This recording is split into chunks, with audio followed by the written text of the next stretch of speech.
પોરબંદર મહાનગરપાલિકાના મેયર દ્વારા એક વિશેષ નિર્ણય લેવાયો છે, જેમાં તાજેતરમાં વર્ષોથી વેરા ભરપાઈમાં બાકી હોય તેવા મિલકત ધારકો માટે 90% વ્યાજ માફી જાહેર કરવામાં આવી છે।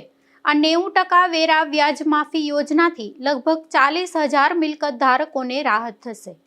શહેરમાં વર્ષોથી મિલકત વેરો ન ભરનારા બાકીદારો માટે તંત્ર દ્વારા એક રાહતજનક યોજના જાહેર કરવામાં આવી છે। આ નવી યોજના અંતર્ગત મિલકત ધારકોને બાકી વેરા પર લાગેલા વ્યાજમાં 90% સુધીની માફી આપવામાં આવશે। આ નિર્ણયથી શહેરના આશરે 40,000 જેટલા મિલકત ધારકોને સીધો ફાયદો થશે અને તેઓ મોટો આર્થિક બોજ હળવો કરી શકશે। તંત્રના સત્તાવાર આંકડાઓ મુજબ આ 40,000 મિલકત ધારકો પાસેથી અંદાજે 43 કરોડ રૂપિયાની વેરાની રકમ વર્ષોથી વસૂલવાની બાકી છે।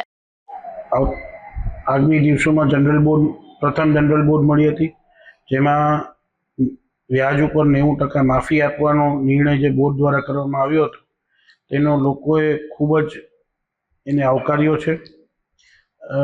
દિવસ 2-4માં તમામ સોફ્ટવેર કામો પૂર્ણ થઈ જશે અને આપણે બિલ લોકો સુધી પહોંચવા માટે ઘરે ઘરે તેનું આયોજન કરી લીધેલું છે અને જે વ્યાજ માફી મળવાની છે તેની મિલકતનો આંકડો છે 39,000 થી 40,000 મિલકતોને વ્યાજ માફી મળશે તેવું ધ્યાન ઉપર આવ્યું છે અને તમામ મિલકતદારોને ફરી પાછી હું અપીલ કરું છું કે વહેલી તકે આપનો વેરો અને જે કંઈ વ્યાજ માફી મળી છે વ્યાજ માફીનો લાભ લઈ અને વેરો ભરી આપશો।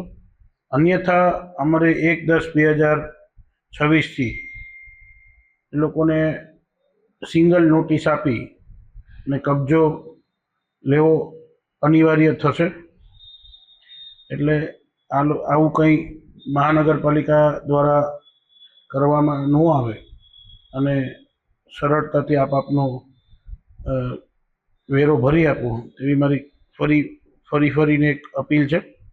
લાંબા સમયથી અટકેલી આ માતબર રકમની વસૂલાત ઝડપી બનાવવા અને નાગરિકોને રાહત આપવાના ઉદ્દેશ્યથી આ કરોડો રૂપિયાની વ્યાજ માફી યોજના અમલમાં મૂકવામાં આવી છે। આ સુવર્ણ તકનો લાભ લઈ મિલકત ધારકો પોતાના વર્ષો જૂના ટેક્સના વિવાદોનો અંત લાવી શકશે। નિપુલ પોપટ સાથે અશોક થાનકી, ગુજરાત ન્યૂઝ, પોરબંદર।